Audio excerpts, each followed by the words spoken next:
કેમ છો દોસ્તો? આજના વિડીયોમાં આપણે વાણિજ્ય વ્યવસ્થા અને સંચાલનના કેટલાક મહત્ત્વના પ્રશ્નોની મિત્રો ચર્ચા કરવાના છે. મિત્રો, આપ સૌ જાણો છો કે ગણતરીના જૂજ દિવસો હવે બચ્યા છે. પરીક્ષા ખૂબ ઝડપથી નજીક આવી રહી છે અને કેટલાક મિત્રો એવું કહેતા હતા કે સર બીએના ઇમ્પોર્ટન્ટ ક્વેશ્ચન હોય તો જરા મોકલો. એટલે મિત્રો કેટલીક મહેનત કરી છે. વાણિજ્ય વ્યવસ્થા અને સંચાલનના મહત્ત્વના પ્રશ્નો આજે હું આપની સમક્ષ લઈને આવ્યો છું અને અગાઉના વિડીયોમાં આપણે એકાઉન્ટના મહત્ત્વના પ્રશ્નોની ચર્ચા કરી. મિત્રો, વળી પાછું યાદ અપાવી દઉં કે બોર્ડે એનું માળખું સ્પષ્ટ કરી દીધું છે. વિષય વસ્તુ સજ્જતાનું 100 ગુણનું પેપર છે.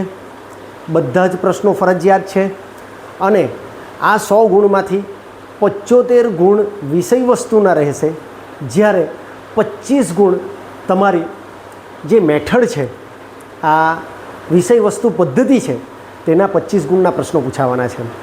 મિત્રો, આજનો વિડીયો ખાસ કરીને 5-5 માર્કના જે 7 પ્રશ્નો છે અને 4 ગુણના 7 પ્રશ્નો છે તેને અનુસંધાને આજનો વિડીયો તૈયાર કર્યો છે. કારણ કે આના અગાઉના વિડીયોમાં આપણે આ જ રીતે એકાઉન્ટના 5 ગુણના અને 4 ગુણના કયા કયા પ્રશ્નો મહત્ત્વના છે તેની ચર્ચા કરી છે. તો આજે વાણિજ્ય વ્યવસ્થા ધોરણ 12 અને ધોરણ 11ના કેટલાક મહત્ત્વના પ્રશ્નો આપની સાથે લઈને આવ્યો છું. આશા રાખું છું કે આમાંથી પ્રશ્નો પૂછાવાની પૂરેપૂરી શક્યતા છે. મિત્રો, આ એનાલિસિસ કરવાનું ખરેખર તો ખૂબ મુશ્કેલ કામ છે. મુશ્કેલ એટલા માટે કારણ કે 2 ધોરણની ચોપડી છે અને ઘણા બધા પ્રશ્નો અંદર આપેલા છે. પણ મારા અનુભવને આધારે કેટલાક મહત્ત્વના પ્રશ્નો આપણે તારવેલા છે. અહીંયા સૌથી પહેલાં મેં આ બોક્સ બનાવેલું છે. મિત્રો, આ બોક્સમાં જે પ્રશ્નો લખેલા છે ને, એ બોક્સમાં પ્રશ્નો લખેલા છે એ પ્રશ્નો આની અગાઉ 2023ના વર્ષમાં જે પરીક્ષા લેવાઈ હતી તેમાં વાણિજ્ય વ્યવસ્થા અને સંચાલનમાંથી કયા કયા પ્રશ્નો પૂછાયા હતા, ધોરણ 12ના વાણિજ્ય વ્યવસ્થામાંથી અને ધોરણ 11ના વાણિજ્ય વ્યવસ્થામાંથી કયા પ્રશ્નો પૂછાયા હતા તે અહીં બોર્ડ પર લખેલા છે. અને સાથે સાથે એ પણ લખેલું છે કે પ્રશ્ન કેટલા ગુણનો હતો. પહેલો જ પ્રશ્ન પૂછાયેલો હતો કે આયોજનની પ્રક્રિયા સમજાવો. આ પ્રશ્ન 8 ગુણનો પૂછાયો હતો. ત્યારબાદ માસ્લોની જરૂરિયાતોનો અગ્રતાક્રમ આકૃતિ સહિત સમજાવો. એ 6 ગુણનો પ્રશ્ન પૂછાયો હતો. ટૂંકનોંધ ડીમટીરિયલાઇઝેશન, જેને આપણે ટૂંકમાં કહીએ ડીમેટ એકાઉન્ટની સમજૂતી આપો, એ ટૂંકનોંધનો પ્રશ્ન 6 ગુણનો પૂછાયો હતો. અને વૈજ્ઞાનિક સંચાલન અંગે હેનરી ફેયોલના કેટલાક સિદ્ધાંતો ચોપડીમાં આપેલા છે. તે પૈકીના 2 સિદ્ધાંતોની સમજૂતી આપવાની છે. સમાનતાનો સિદ્ધાંત અને હુકમની એક વાક્યતાના સિદ્ધાંતની સમજૂતી આપો. આમ આપણે આમ જોઈએ તો કુલ 6 ને 4 10 ને 6 16, 16 ને 8 24 માર્કનું 2023ના વર્ષ દરમિયાન વાણિજ્ય વ્યવસ્થાના ટેક્સ્ટબુકમાંથી પૂછાયું હતું. તે જ રીતે ધોરણ 11ના ટેક્સ્ટબુકમાંથી 2 પ્રશ્નો પૂછાયા હતા. મિત્રો, આપને કહી દઉં કે આ 6 માર્ક, 4 માર્ક અને 8 માર્કના પ્રશ્નો કે જે હવે 5 માર્ક અને 4 માર્કમાં કન્વર્ટ થઈ ગયા છે. એટલે હેતુલક્ષી પ્રશ્નો, એટલે 2 માર્કના જે પ્રશ્નો 11 તમને પૂછાવાના છે અને બીજા ખાલી જગ્યા ખરા ખોટા અને જોડકા જોડોના 11 પ્રશ્નો પૂછાવાના છે. તેનો હું અલગથી વિડીયો ખૂબ ઝડપથી આપની સાથે શેર કરીશ.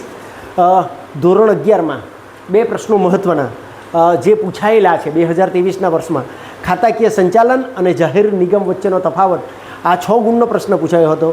જ્યારે એક બીજો પ્રશ્ન પૂછાયો હતો 4 ગુણનો, જથ્થાબંધ વેપારનો અર્થ આપી આ જથ્થાબંધ વેપારી ઉત્પાદકને કઈ સેવા આપે છે તેની સમજૂતી આપો, એ 4 ગુણનો પ્રશ્ન પૂછાયો હતો. એટલે 2023ના પેપરમાં કયા ચેપ્ટરમાંથી અને કયા પ્રશ્નમાંથી આ પ્રશ્નો પૂછાયા હતા જે આપની સાથે શેર કર્યા, જેથી કરીને તમને પરીક્ષાનું સિસ્ટમેટિક પ્લાનિંગ કરવાની સમજ પડે.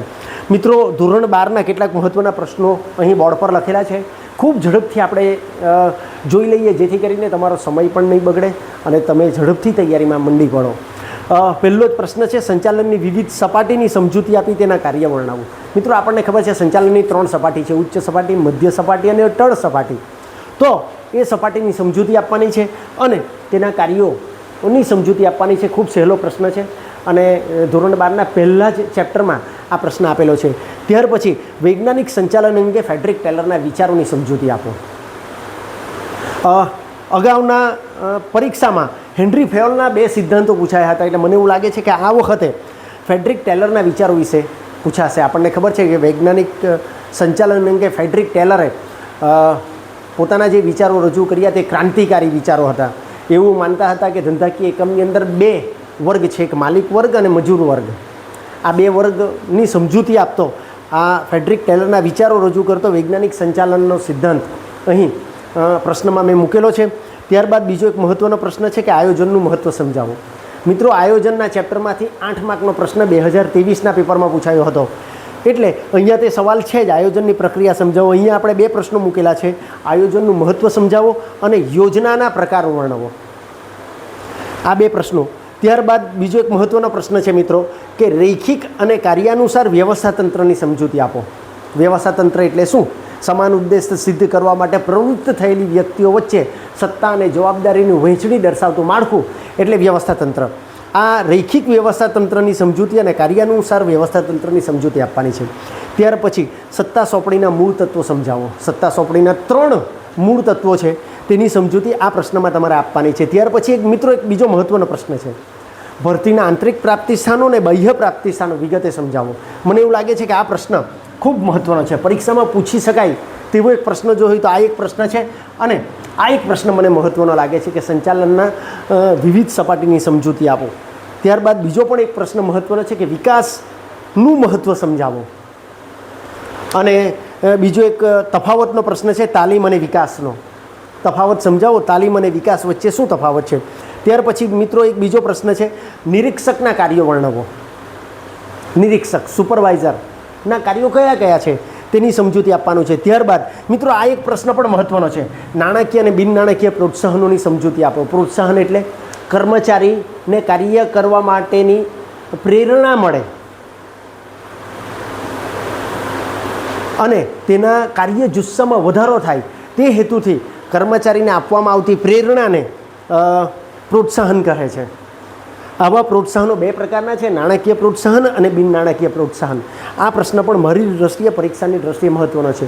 ત્યાર પછી મિત્રો એક બીજો પ્રશ્ન પણ મહત્ત્વનો છે, સારા નેતાના લક્ષણો વર્ણવો. સેબીના કાર્યો સમજાવો. Securities and exchange board of India, SEBI કે જે શેર બજારનું સંચાલન કરે છે, એક પ્રશ્ન છે. ત્યાર પછી છે નાણાં બજારના સાધનોની સમજૂતી આપો. મિત્રો આ એક પ્રશ્ન પણ મહત્ત્વનો છે, મને એવું લાગે છે. ગ્રાહકના અધિકારો અને જવાબદારીઓ વર્ણવો. આપણને ખબર છે 1986ના ગ્રાહક સુરક્ષા ધારા હેઠળ ગ્રાહકને કયા કયા અધિકારો મળ્યા છે અને ગ્રાહકની કઈ કઈ જવાબદારીઓ છે, એ બંને પ્રશ્ન પણ મારી દૃષ્ટિએ મહત્ત્વની છે. સાથે સાથે તકરાર નિવારણ સંસ્થાઓની સમજૂતી આપો. 1986ના ગ્રાહક સુરક્ષા ધારા હેઠળ જો ગ્રાહકને કોઈ પ્રશ્ન ઉદ્ભવે, તો કોઈ તકરાર થાય, તો તકરારનું નિવારણ કરવા માટે ભારતમાં 30 સ્તરીય માળખાની રચના કરેલી છે. આ તકરાર નિવારણ સંસ્થાઓની સમજૂતી આપો. આ પ્રકારનો એક પ્રશ્ન આપેલો છે. મિત્રો વળી પાછો યાદ અપાવી દઉં કે મારી દ્રષ્ટિએ આ 16 પ્રશ્નો, એમ જોઈએ તો 16 કરતાં વધારે છે, કારણ કે ઘણા પ્રશ્નોમાં આપણે 2-3 પ્રશ્નો સાથે મૂકી દીધા છે. પ્રશ્નો મહત્ત્વના છે એટલા માટે બોર્ડ પર અહીં આપની સાથે લઈને આવ્યો છું. 11મા ધોરણમાં પણ કેટલાક પ્રશ્નો મહત્ત્વના છે. અલબત્ત 2023માં 10 ગુણનું પૂછાયું હતું, પણ મિત્રો પરીક્ષાના દિવસો નજીક છે અને બધા જ પ્રશ્નો હવે ફરજિયાત છે, એટલે તમારી પક્ષે થોડી મહેનત વધી જશે, તમારે મહેનત વધારે કરવી પડશે. એમ જોઈએ તો 10 ગુણનું વેઇટેજ છે. વળી પાછો યાદ અપાઈ દઉં કે મિત્રો વાણિજ્ય વ્યવસ્થામાંથી મારું એવું અનુમાન છે કે આ 75 પદ્ધતિશાસ્ત્રને સાઈડ પર મૂકીએ તો 75 ગુણમાંથી મને એવું લાગે છે કે 20 થી 25 માર્ક, 25 માર્ક કરતાં વધારે માર્ક્સનું ધોરણ 11 અને 12ના વાણિજ્ય વ્યવસ્થામાંથી પૂછાશે મને એવું લાગે છે. 25-30 માર્ક જેવાનું આ ધોરણ 11 અને 12માંથી પૂછાવાની શક્યતા મને એવું લાગે છે. 40 થી 45 માર્કનું એકાઉન્ટમાંથી પૂછાશે અને 10 થી 15 માર્કનું એસપીમાંથી પૂછાશે. વળી પાછું મિત્રો યાદ અપાઈ દઉં કે પદ્ધતિશાસ્ત્ર માત્ર 2 જ વિષયની તૈયાર કરવાની છે, વાણિજ્ય વ્યવસ્થાની અને એકાઉન્ટની. એસપીની પદ્ધતિશાસ્ત્રના કોઈ પ્રશ્નોની તૈયાર કરવાની જરૂર નથી. ચાલો ધોરણ 11 માટે મહત્ત્વના પ્રશ્નોની ચર્ચાની વાત કરી દઈએ. ધંધો, રોજગાર અને વ્યવસાયનો અર્થ આપી તેના લક્ષણો સમજાવો. ધંધો કોને કહેવાય, રોજગાર કોને કહેવાય અને વ્યવસાય કોને કહેવાય, તેનો અર્થ અને લક્ષણોની સમજૂતી આપવાની છે. સાથે સાથે વેપારનો અર્થ અને તેના લક્ષણોની સમજૂતી આપો. વીમાના સિદ્ધાંતોની સમજૂતી આપો. વીમાના જુદા જુદા સિદ્ધાંતો, નફા યોગ્ય હિતનો સિદ્ધાંત ને બધા જુદા જુદા સિદ્ધાંતો છે તેની સમજૂતી આપવાનો. મિત્રો આ એક પ્રશ્ન પણ અગત્યનો છે ને ખૂબ સરળ છે. 2 પ્રશ્નો એમ જોઈએ તો બહુ જ સરળ છે ને બહુ જ સહેલા છે. બેંકનો અર્થ આપી તેના કાર્ય સમજાવો. બેંક બહુ સાદી ભાષામાં કહીએ તો બેંક એટલે શું? તો કે નાણાંનો વેપાર કરતી સંસ્થા જે લોકો પાસેથી છૂટી છવાઈ બચતો એકત્રિત કરે છે અને જરૂરિયાતમંદ લોકોને વ્યાજે આપે છે. લોકો પાસેથી વ્યાજે ઉછીના પૈસા લે છે અને લોકોને જ જેમને જરૂર છે તેમને વ્યાજે ઉછીના આપે છે અને આ 2 વચ્ચેના વ્યાજનો તફાવત એ તેમની આવક છે. આ બેંક ખાતાના 4 પ્રકારો છે: ચાલુ ખાતું, બચત ખાતું, બાંધી મુદતનું ખાતું અને રિકરિંગ ખાતું. એની સમજૂતી આ પ્રશ્નમાં આપવાની છે. ત્યારબાદ વૈયક્તિક માલિકીનો અર્થ આપી તેના લક્ષણો. ધંધાકીય વ્યવસ્થાના જુદા જુદા પ્રકારો છે. તે પૈકીનો સૌથી પ્રાચીન પ્રકાર એટલે વૈયક્તિક માલિકી, કે જેમાં જે ધંધાકીય એકમની અંદર માત્ર એક જ માલિક હોય, જાતે જ નફો મેળવે, નુકસાન થાય તો પણ જાતે જ ભરપાઈ કરે, એનું સંચાલન પણ જાતે જ કરે. આવા ધંધાકીય વ્યવસ્થાના સ્વરૂપને વૈયક્તિક માલિકીની પેઢી કહેવાય. તેના લક્ષણો કયા કયા છે તેની સમજૂતી આપો. ત્યારબાદ મિત્રો એક મહત્ત્વનો પ્રશ્ન છે, HUF સમજાવો. હિન્દુ અનડિવાઇડેડ ફેમિલી, હિન્દુ અવિભક્ત કુટુંબની સમજૂતી આપો કે જેના અંદર કર્તા સર્વો સર્વા હોય છે. ત્યારબાદ ભાગીદારી કરારનામુની સમજૂતી આપો. બહુ જ સહેલો પ્રશ્ન છે, ધોરણ 12ના એકાઉન્ટમાં પણ આવે છે અને ધોરણ 11ના વાણિજ્ય વ્યવસ્થાના વિષયમાં પણ ભાગીદારી કરારનામુની માહિતી આપેલી છે. એટલે આ એક પ્રશ્ન આપણે સમાવ્યો છે. ત્યારબાદ મિત્રો 3 તફાવત મેં અહીંયા મૂકેલા છે, કારણ કે 2023ના પેપરમાં પણ એક તફાવતનો પ્રશ્ન પૂછાયો હતો, ખાતાકીય સંચાલન અને જાહેર નિગમ વચ્ચેનો તફાવત સમજાવો. એટલે અહીંયા મેં તફાવત 3 મૂકેલા છે મહત્ત્વના. અલબત્ત ધોરણ 12ની અંદર પણ તફાવતનો પ્રશ્ન મૂકેલો છે. ભાગીદારી પેઢી અને કંપની વચ્ચેનો તફાવત, ખાનગી કંપની અને જાહેર કંપની વચ્ચેનો તફાવત અને સહકારી મંડળી અને કંપની વચ્ચેનો તફાવત. આ ત્રણેય તફાવત બહુ જ સહેલા છે. એમ તમે જરાક સામાન્ય કોમન સેન્સનો ઉપયોગ કરીને પણ વાંચશો ને તો બહુ જ સરળતાથી મિત્રો આ પ્રશ્ન તમને સમજ પડી જાય તેવા છે. ત્રણેય પ્રશ્નો.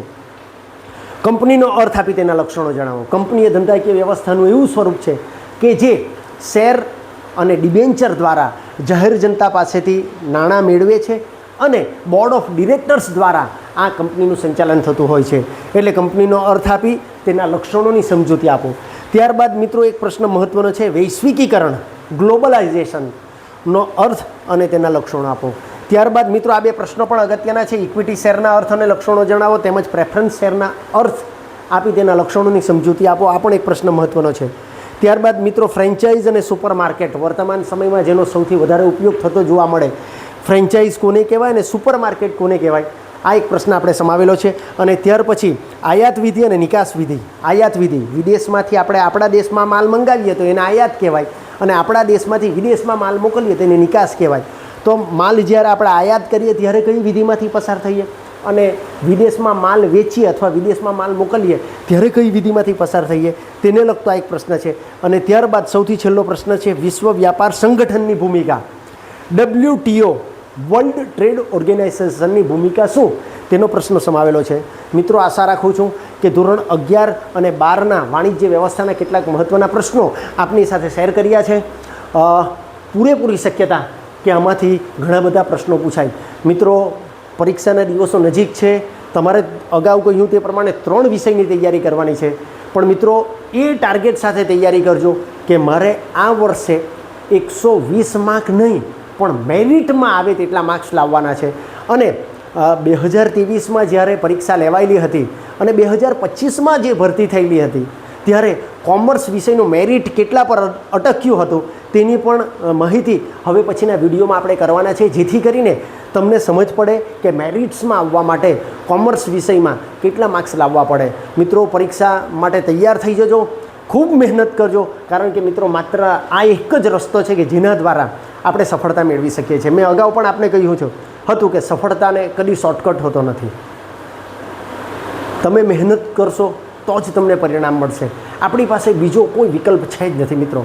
મહેનત કરવા સિવાય બીજો આપણી પાસે કોઈ વિકલ્પ બચ્યો નથી. અને તેથી પરીક્ષાના દિવસો નજીક આવ્યા છે. ખૂબ ખંતથી મહેનત કરજો અને આશા રાખું છું કે જો તમે ખંતથી મહેનત કરશો તો તમે તમારું ધારેલું પરિણામ મેળવી શકશો. ત્યાં સુધી હવે પછી આપણે નવા વિડીયોમાં મળીએ. ત્યાં સુધી આપ સૌને જય હિન્દ, જય ભારત.